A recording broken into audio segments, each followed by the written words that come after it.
கொழுந்து வாசமே மனதை கொள்ளும் ராகமே தேன் சுவரில் பூத்ததடி தேவியின் முடியில் வாசனையே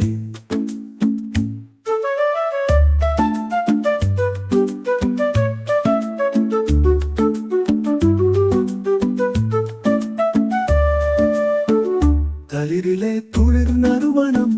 தவனத்தாய் கொஞ்சம் கனவும்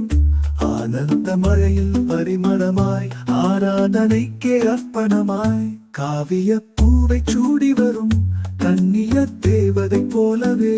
மருதநில மடியில் வளர்ந்தது மரியாதை தந்த பூவிது மறிக்கொழுந்து வாசமே மனதை கொள்ளும் ராகமே